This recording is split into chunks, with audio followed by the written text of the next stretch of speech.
పిలిచినా కూడా ఇప్పుడు ఎవరు చర్చికి వాళ్ళు వెళ్ళిపోతున్నారు, ఎవరు రావట్లేదు. సేవకులు అయితే చాలా బాధపడేవాళ్ళు.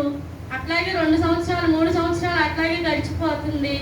మరి నేనైతే ఒకటే అనుకునేదాన్ని, ప్రభువా మరి నీ సేవకుల కన్నీరు నువ్వు చూడట్లేదా ప్రభువా? మరి నీ పిలుపు నిమిత్తం వచ్చానని వాళ్ళు చెప్తున్నారు ప్రభువా. మరి తినడానికి కూడా లేని పరిస్థితుల్లో వాళ్ళు ఉన్నారు. ఏంటి ప్రభు వాళ్ళ పరిస్థితి?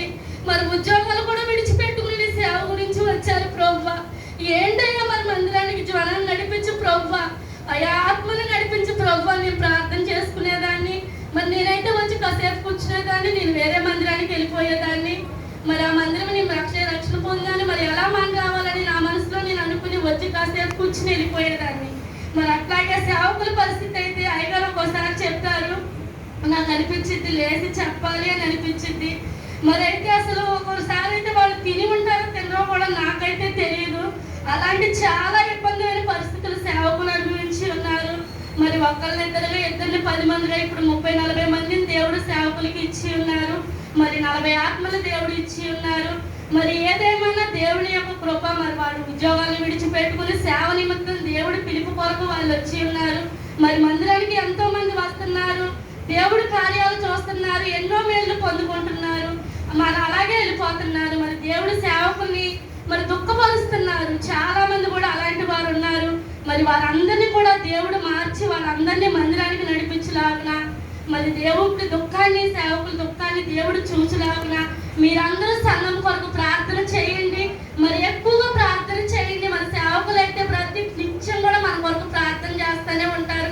ప్రతి కుటుంబం కొరకు అయ్యగారు ప్రార్థన చేస్తూనే ఉంటారు. మరి నెలకోసారి 2 నెలలకు ఒకసారి ఉపవాస ప్రార్థనలు పెడతానే ఉంటారు. ఎవరు వచ్చినా రాకపోయినా అయ్యగారు మరి మా మామయ్య వచ్చి ప్రార్థన చేస్తూనే ఉంటారు. మరి మీ అందరికీ నేను చెప్పేది ఒక్కటే, మరి మీరందరూ కొరకు మందిరం కొరకు ప్రార్థన చేయండి. మరి నూతనమైన మందిరం దేవుడు ఇచ్చేలాగా, నూతనమైన ఆత్మను దేవుడు నడిపించేలాగా. మరి మా అత్తయ్య చెప్పింది ఉందాక సాక్ష్యం. మరి నిజంగా 30 సంవత్సరాలు కరిమల మందిరానికి వారు వెళ్ళి ఉన్నారు. మరి ఇక్కడికి దేవుడు వారిని నడిపించుకొని ఉన్నాడు. మరి అద్భుత రీతిగా వారి జీవితాలు దేవుడు మార్చి ఉన్నారు.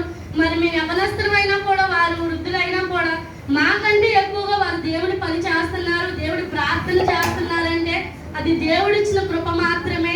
మరి మేము మా కుటుంబంలో అయితే సమాధానాలు లేక గొడవలతో మేము చాలా ఇబ్బంది పడిపోయేవాళ్ళం. మరి దేవుడు మా కుటుంబాల్లో సమాధానం ఇచ్చాడు, నెమ్మదినిచ్చాడు. మరి అందుని బట్టి దేవునికి స్తోత్రాలు. మరి నా స్థలం విషయంలో అయితే సేవకులు ఎంతగానో ప్రార్థన చేసి ఉన్నారు. మరి నేను స్థలం కొనాలని ఆశపడినప్పుడు మరి నేను 5,000 రూపాయలు మాత్రమే ఇచ్చి ఉన్నాను. మరి వేరే వాళ్ళు 3 లక్షల రూపాయలు ఇచ్చి ఉన్నారు. మరి నేనైతే ఉపవాస ప్రార్థనలకు వచ్చి బాగా దుఃఖంతో ప్రార్థన చేసేదాన్ని. మరి అయ్యగారు అలాగే ప్రార్థన చేసేవాళ్ళు, ప్రభువా నా బిడ్డల స్థలాన్ని నువ్వు దయచేస్తున్నావని నేను నమ్ముతున్నాను ప్రభువా అని. సేవకులు ఎంతగానో కన్నీటితో మాకంటే ఎక్కువగా ప్రార్థన చేసేవాళ్ళు.